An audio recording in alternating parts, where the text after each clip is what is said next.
Bonsoir à toutes, bonsoir à tous. Merci beaucoup de vous être réunis ce soir malgré l'appel très tardif qu'on a émis. Quand je dis on, en l'occurrence, ce sont les proches, amis, familles de Ariane Lavrieux, dont vous avez sûrement entendu parler cette semaine dans les médias, car elle se retrouve au centre d'une affaire d'État, je crois qu'on peut l'appeler comme ça. Voilà, ce soir, ce qu'on tient à faire, c'est un rassemblement en amont de la grosse manif à laquelle on participera pour la plupart d'entre nous, dans une perspective de faire valoir les libertés de la presse, le besoin d'une indépendance de la presse et plus largement, ou en tout cas plus spécifiquement là, notre solidarité envers Ariane Lavrieux. Ariane, c'est ma cousine, donc je ne serai pas très objectif à son sujet, mais pour être franc, c'est avant tout une femme bluffante et une journaliste brillante. Je l'ai connue principalement quand elle et moi étions finalement partis de Nantes pour rejoindre Paris, débuter notre carrière professionnelle, et j'ai eu l'occasion de la suivre via d'abord ses travaux à la radio, puis dans la presse écrite, et j'ai toujours été bluffé, au sens propre du terme, par son charisme, sa clarté, sa pédagogie, sa rigueur. Et quand on échangeait en privé, j'étais également extrêmement impressionné par son éthique et sa rigueur justement journalistique. Je pense que c'est elle qui m'a fait comprendre un petit peu l'enjeu du journalisme, en tant que non pas simplement tendre un micro et faire valoir les propos qui sont dits par telle ou telle personne, mais bien au contraire de réaliser un travail long, scrupuleux, d'investigation, qui passe par tous les codes du journalisme et en particulier le respect du contradictoire, le fait de faire en sorte que les sources soient contradictoires, que les sources soient étudiées en profondeur et de pouvoir mettre sur le tapis et du coup sur la place publique des enjeux, des problématiques qui nous échappent largement. Je le disais, Ariane, elle a une éthique journalistique qui est incroyable et au-delà de ça, une force de caractère qui nous laisse tous, ses proches, qui sont à côté de moi ici, que je remercie de leur implication de ce rassemblement. Une force de caractère qui est incroyable. Elle est d'une droiture extrême et elle a été capable de mener un travail non seulement en France, mais aussi à l'étranger, principalement au Moyen-Orient, en particulier au Caire, en Égypte, où elle a été correspondante pendant près de 4 ans, mais également dernièrement sur des affaires en Syrie, des affaires en Libye, très souvent des affaires qui impliquaient une coopération militaire entre la France et ces pays-là, dont certains sont des pays dictatoriaux. Et c'est le cas du régime militaire du général Al-Sisi en Égypte. Aujourd'hui, depuis mardi, quand on a appris par la presse la garde à vue d'Ariane, ses proches, on a été abasourdis, au sens propre du terme. Comment quelqu'un d'aussi droite, d'aussi compétente, d'aussi irréprochable journalistiquement se retrouve mise en garde à vue dans les geôles à Marseille d'une lugubre prison.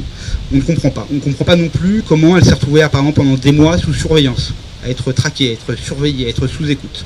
On ne comprend pas. On ne comprend pas, on est abasourdi, et au-delà du cas de Ariane Lavrieux, qui nous touche personnellement, on est embêté, c'est un moindre mot, concernant la possibilité pour les journalistes d'investigation dans ce pays de continuer à faire correctement leur travail. Il s'agit ici d'une affaire concernant le média Disclose, du travail d'Ariane, de ses collègues chez Disclose, mais bien plus généralement, on est face à une attaque clair, un coup de pression incroyable mis par l'État vis-à-vis de l'ensemble des journalistes d'investigation et au-delà de ça, de leurs sources. Parce que là, c'est effectivement la compromission du secret des sources qui est en jeu. Je vais essayer de ne pas être trop long pour pouvoir laisser la parole à d'autres intervenants qui interviendront en tant qu'amis d'Ariane, qui interviendront au nom de la... au nom des journalistes, en l'occurrence du syndicat national des journalistes. On devrait avoir d'autres petites interventions et on finira probablement par un camarade qui est étudiant journaliste ici à Nantes et qui est également touché par tout ce qui se passe.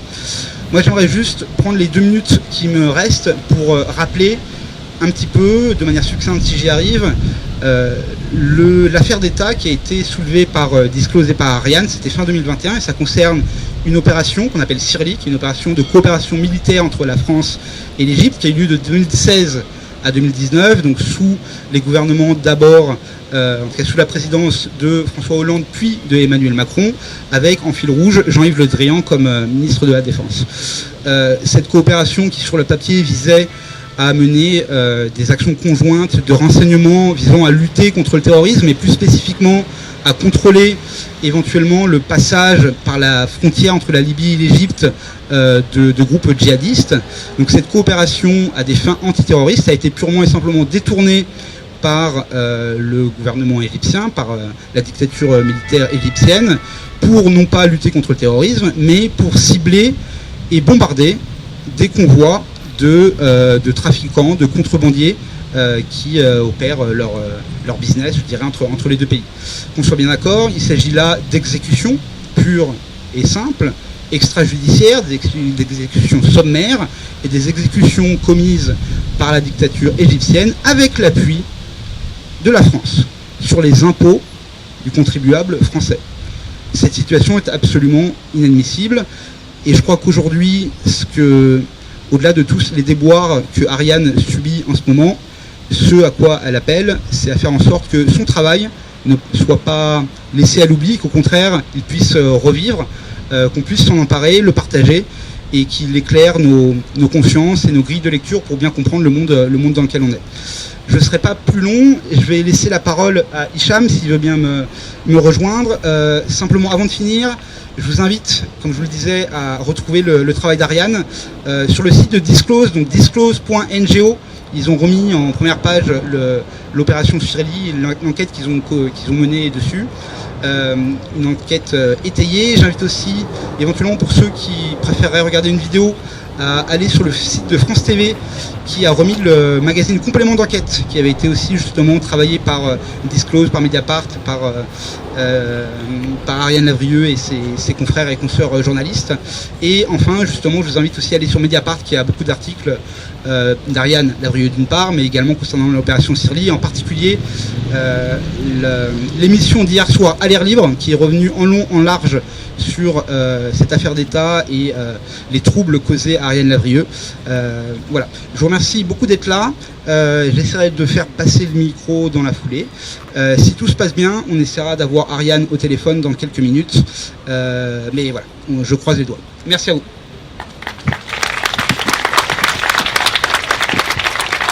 Merci Yann. Je vous remercie d'être tous venus sur cet appel tardif, comme disait Yann. Je vais juste lire un petit discours. Donc, bonjour, je m'appelle Hicham. Je prends la parole devant vous aujourd'hui en tant qu'ami d'Ariane Lavrieux et au nom de tout notre groupe de proches pour marquer notre soutien indéfectible, tant sur un plan personnel que professionnel. Nous connaissons Ariane depuis plus de 20 ans. Elle a été tour à tour notre camarade de classe, puis notre amie, et nous avons toujours été marqués par sa force de caractère, sa maturité, son humour à toute épreuve et son intégrité. Elle est aujourd'hui encore, plus qu'hier, une inspiration pour nous, et demain, pour nous tous, je l'espère. Il y a 12 ans de cela, j'étais présent en Libye lors du déclenchement du printemps arabe, et c'est grâce à Ariane que j'ai pu donner mes premiers témoignages francophones à tous les médias français, et ainsi donner une voix à notre mouvement et obtenir une écoute internationale si importante dans ces moments. Aujourd'hui, c'est à nous de donner de la voix, pour la soutenir, et de rassembler le plus possible autour d'elle, car nous sommes tous concernés par ce qui lui arrive. Pour rappel, Ariane a été placée en garde à vue par la DGSI au nom de la compromission du secret défense, et ceci pour avoir effectué une enquête journalistique fournie qui a démontré que lors d'une opération de renseignement conjointe et financée par l'État français, le pouvoir égyptien a détourné ces informations afin de servir d'autres objectifs qui ont débouché sur la mort de plusieurs civils lors de frappes aériennes. Quand je dis que nous sommes tous concernés, c'est parce que la liberté d'expression et d'information recule de manière inquiétante chaque jour. Ce n'est pas quelque chose qui se passe uniquement loin de chez nous. Ce phénomène n'est pas à nos portes, il est parmi nous en ce moment, gagne du terrain et s'installe dangereusement dans notre quotidien. Nous sommes choqués du traitement subi par Ariane, près de 40 heures de garde à vue dans des conditions douteuses, comprenant 10 heures de perquisition en totale violation de son intimité. Nous sommes révoltés par les agissements des autorités à l'encontre d'une journaliste à qui l'on reproche uniquement d'avoir trop bien fait son travail et qui, dans le cadre de l'article en question, a été qualifié d'intérêt public. Nous sommes outrés par le comportement des institutions qui sont en passe de faire passer en discipline olympique le bafouement des droits élémentaires. Pardon, excusez-moi. Merci. Nous sommes déterminés à faire bloc autour d'elle afin de la soutenir dans son combat coûte que coûte. Nous exigeons que toutes les charges soient levées à l'encontre d'Ariane Lavrieux et que toutes les tentatives d'intimidation et de harcèlement cessent immédiatement. Nous demandons une enquête de la part de la délégation parlementaire au renseignement DPR et notamment à son deuxième vice-président Yannick Vaugrenard, sénateur de la Loire-Atlantique, sur les agissements et les motivations de la DGSI dans cette affaire. Gardons notre foi en la démocratie intacte, inébranlable, car c'est à nous de montrer que le pouvoir réside toujours aujourd'hui au bout de la plume et non au bout du fusil. Pardon pour le tremblement.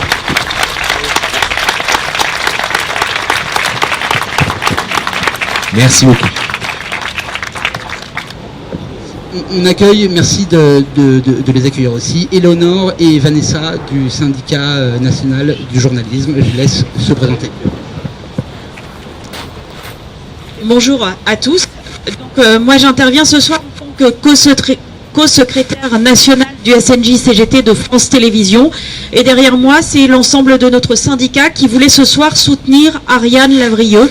Cette garde à vue d'une journaliste pour simplement avoir fait son travail constitue un dangereux précédent et une remise en cause de l'un des principes fondateurs du journalisme en démocratie.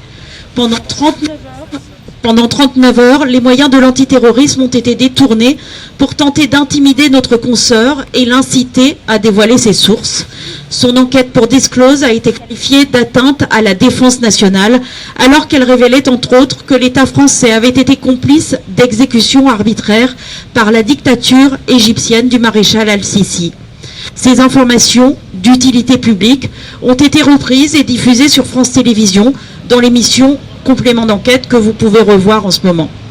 Et nous rappelons que la protection des sources des journalistes est un principe défendu par la loi de 1881 relative à la liberté de la presse et se trouve également garanti par la Convention européenne des droits de l'homme. Cette garde à vue survient dans un contexte où les médias subissent des attaques sans précédent. Aujourd'hui même, 3 journalistes de Libération ont été convoqués par la PJ de Lille pour une série d'articles sur la mort d'un jeune homme. Les journalistes et les médias indépendants voient se multiplier les procédures bâillons qui mettent en danger leur équilibre financier. Quant au service public, la suppression de la redevance met aussi en péril l'indépendance des journalistes. Qu'adviendrait-il d'un complément d'enquête qui voudrait diffuser le travail d'Ariane Lavrieux sur l'Égypte si le financement de France Télévisions dépendait chaque année du bon vouloir de l'exécutif, comme cela semble pouvoir être en train de se dessiner en ce moment même?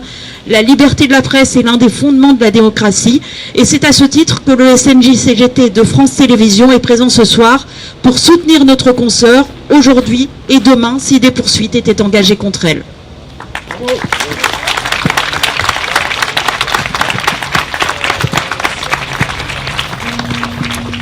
Bonjour, j'interviens à mon tour au nom du syndicat national des journalistes, le SNJ, qui est le premier syndicat de la profession, qui est différent du SNJ-CGT dont ma consoeur vient de vous parler.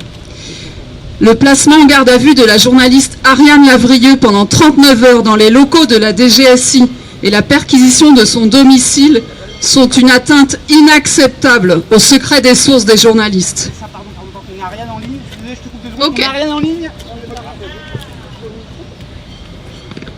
Allô? Oui, bonjour. Enfin, coucou. Ça a l'air de super bien passer. Bonjour. Pour ton information, est-ce qu'on peut faire un petit big up pour Ariane?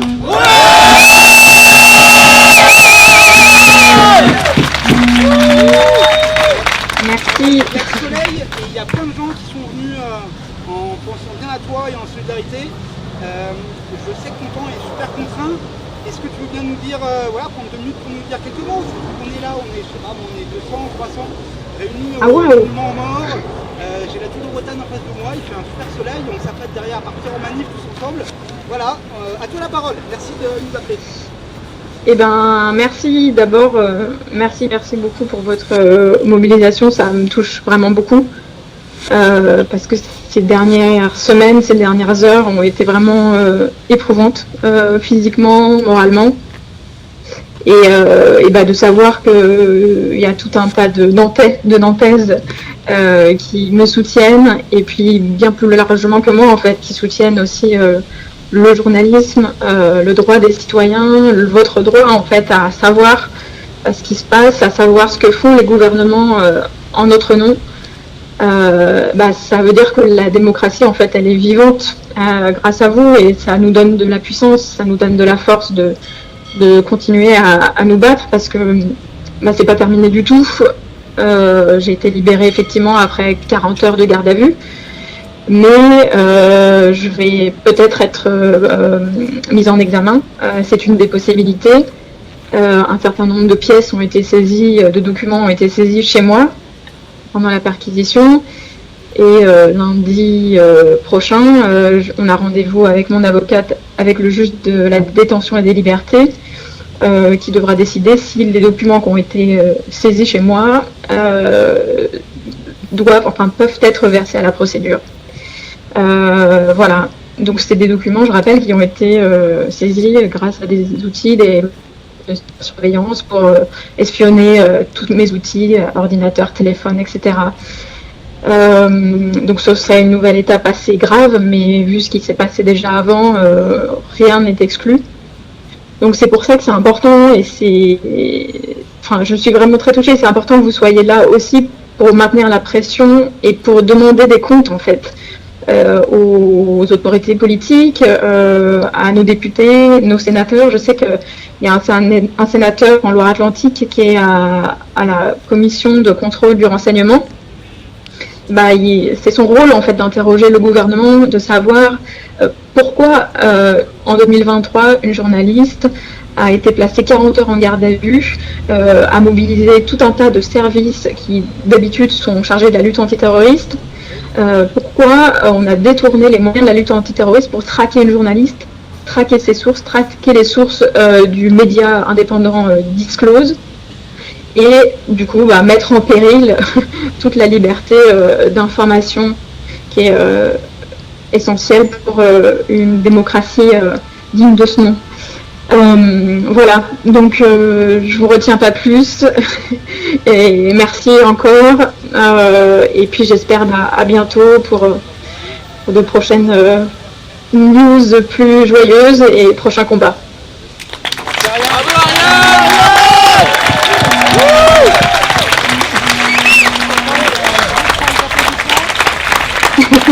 Merci.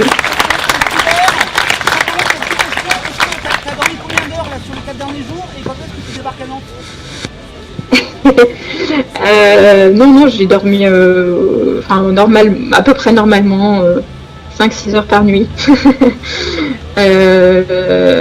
Et je ne sais pas quand je vais venir à Nantes, parce que j'avais prévu d'aller en reportage en Libye avant ma garde à vue, et j'ai pas annulé ce projet. Donc je suis pas sûre de passer par Nantes avant d'aller en Libye. Mais je vous préviendrai bien sûr si je passe à Nantes, et c'est dans mon programme d'ici la fin de l'année. Génial. Un grand merci Ariane, et on te fait une petite dernière salle d'applaudissements pour la route.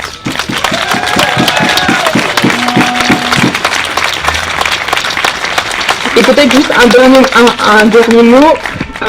C'est vrai que beaucoup me demandent, mais qu'est-ce qu'on peut faire maintenant à notre niveau, en tant que citoyen, si on n'est pas journaliste? En fait, vous avez un pouvoir immense, qui est simplement de partager l'information, de regarder le documentaire les Mémos de la Terreur, de soutenir si vous pouvez Disclose, et puis, comme je vous le disais, d'interpeller les représentants politiques, s'il y a des conférences de presse, s'il y a des déplacements d'élus nationaux, d'élus locaux, leur poser cette question, parce que c'est vraiment fondamental. Si on laisse passer ce qui m'est arrivé, ça va arriver à des dizaines d'autres journalistes. Merci beaucoup Ariane. Merci. Bonne soirée. Ciao.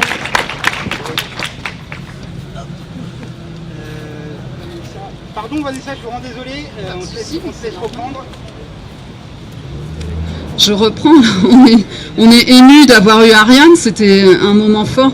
Je vais essayer d'être très rapide parce que on va autrement redire ce qu'on a déjà dit. Mais donc je disais en tant que syndicat national des journalistes que le placement en garde à vue de la journaliste Ariane Lavrieux pendant 39 heures dans les locaux de la DGSI et la perquisition de son domicile sont une atteinte inacceptable au secret des sources des journalistes. Le syndicat national des journalistes, premier syndicat de la profession, apporte un soutien total à sa consoeur et à Disclose, reconnu comme média d'investigation. Alors que s'ouvrent dans quelques jours les États généraux de l'information, à l'initiative d'Emmanuel Macron, c'est une nouvelle attaque contre le secret des sources qui vise à intimider toute la profession qui chaque jour informe le grand public sur des sujets d'intérêt général. Sous couvert de secret défense, c'est l'accès à l'information, le droit de savoir dont on prive les citoyens. Les sources ne dévoileront plus aux journalistes ce qui pourtant relève de l'intérêt public. Avec cet épisode inédit, c'est une nouvelle atteinte à la démocratie. Le SNJ se portera aux côtés de sa consoeur et de Disclose devant la justice. Le SNJ attend toujours d'ailleurs une réponse du garde des Sceaux après le courrier que nous avions adressé au ministre. Le ministère des Armées, en effet, avait déposé plainte à la suite de la publication de la série d'enquêtes Egypt Papers, dont Ariane Lavrieux est la co-autrice. Et donc, on attend toujours la réponse du garde des Sceaux. Voilà, j'en ai fini. Je laisse la place à un étudiant en journalisme, je crois.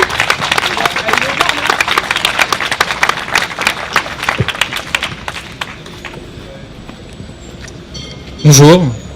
Moi, c'est Lilian, étudiant en journalisme sur Nantes depuis 1 an. Et là, j'entame ma dernière année de formation dans cette formation. Évidemment, redire ce qui a déjà été dit, le soutien à Ariane et en fait à tous les journalistes qui peuvent être pourchassés, qui peuvent subir des pressions ici en France et à travers le monde. J'ai une pensée particulière pour une bonne connaissance afghane, Hussein, qui était journaliste en Afghanistan et qui a lui très bien connu la diminution des libertés de la presse là-bas.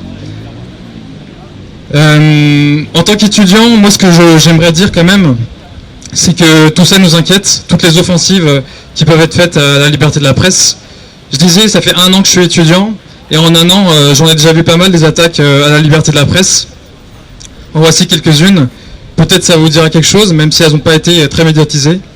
L'an dernier, c'était aux alentours d'octobre-novembre, le média Reflet, qui avait sorti des informations sur Altis et le groupe de Patrick Drahi, a subi une censure préalable contre ces informations. De même, Mediapart, qui sortait une enquête sur la municipalité de Saint-Étienne, a reçu une censure préalable sur ces enquêtes. Maintenant, on s'attaque à Ariane et à d'autres journalistes, comme ça a été dit, avec Libération. En tant qu'étudiant, évidemment, ça nous inquiète énormément, sachant que on arrive dans un métier hyper complexe, qui est en pleine mutation, avec le numérique et les réseaux sociaux, que nous-mêmes on est touchés par plein de problèmes liés aux études, par exemple la précarité qui touche tous les étudiants, mais en journalisme aussi. Par exemple, dans ma classe, on est plusieurs à s'être fortement endettés pour faire nos études. Et un truc assez frappant que j'aimerais quand même vous faire part, pour celles et ceux qui ne connaissent pas trop le journalisme, mais un truc frappant que j'ai appris cette année, c'est que beaucoup de journalistes s'autocensurent, dû aux pressions médiatiques, politiques et autres. Et tout ça est inquiétant, notamment pour ce qui est des réseaux sociaux et de l'accaparement des médias. Je pense vous avez dû voir la prise du JDD par Bolloré. Mais c'est pas tout. Par exemple, Twitter qui est passé sous le signe X avec Elon Musk. Pourquoi c'est aussi intéressant d'en parler pour la liberté de la presse? Parce que maintenant les médias passent aussi par les réseaux sociaux et que Elon Musk s'empare de Twitter et en fasse quelque chose d'assez ignoble, où je ne sais pas si vous vous intéressez un peu, mais les idées d'extrême droite sont de plus en plus fortes sur Twitter, et ça montre des tendances assez inquiétantes, quoi. J'aimerais terminer en disant que si je dois dire un souhait en tant qu'étudiant et jeune ici, c'est que la meilleure façon sans doute de protéger nos libertés en tant que journaliste et en tant que futur journaliste, c'est de s'approcher des gens, de s'approcher de celles et ceux pour qui on fait ce travail. La confiance a s'est perdue depuis plusieurs années envers les médias. On peut la regagner et c'est possible. Mon souhait, c'est qu'on s'empare des sujets du quotidien, qu'on s'approche des gens et qu'on fasse une information un peu plus incarnée, un peu plus de proximité, qu'on soit plus dans les bureaux ou loin de l'information. Voilà.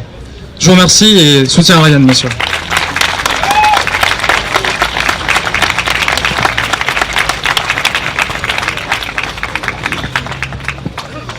Bonjour à toutes et à tous pour ce rassemblement pour Ariane, pour les journalistes de Libération en garde à vue, pour tous les camarades journalistes essayant de faire exploser la vérité au regard de nous, personnes politiques, qui parfois aimerions bien avoir plus de contrôle, quitte à renier sur la liberté de la presse.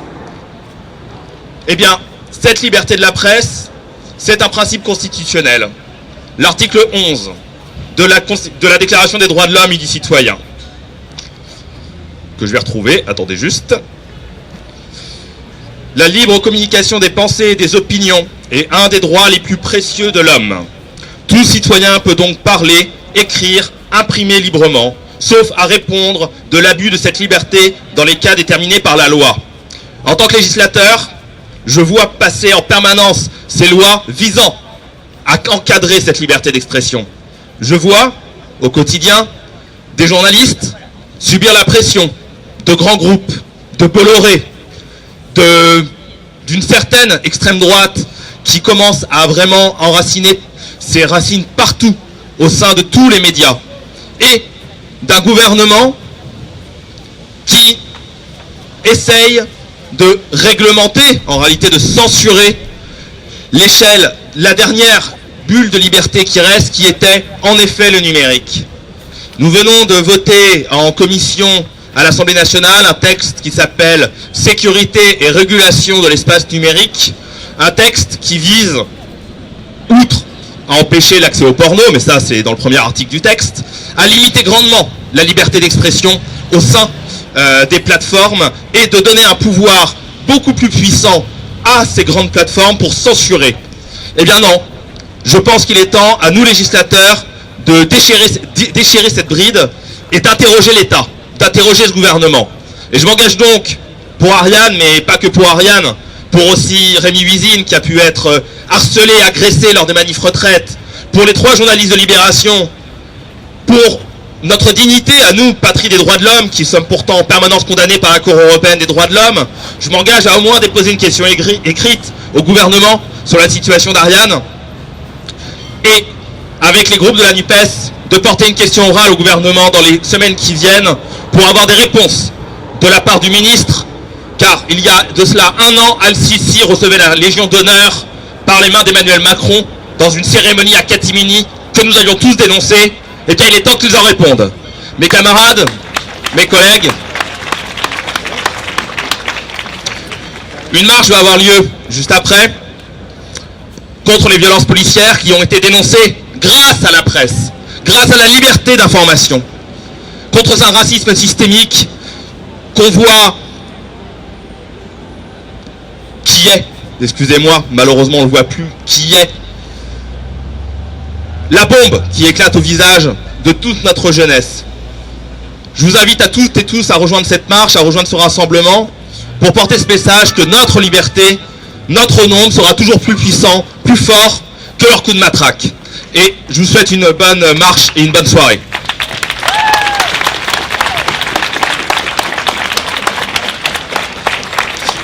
Merci beaucoup Andy. Merci à toutes, merci à tous. Ce rassemblement touche à sa fin. Par contre, on invite tout le monde, évidemment, à continuer dans une ambiance festive et à se rendre tranquillement avec le cortège jusqu'à Malakoff pour s'insurger contre les violences policières, contre le racisme systémique et pour lutter pour la justice sociale. Merci encore. À très bientôt. Et n'hésitez pas, une fois de plus, à diffuser le travail d'Ariane et plus largement à soutenir la presse indépendante. Merci d'être venus.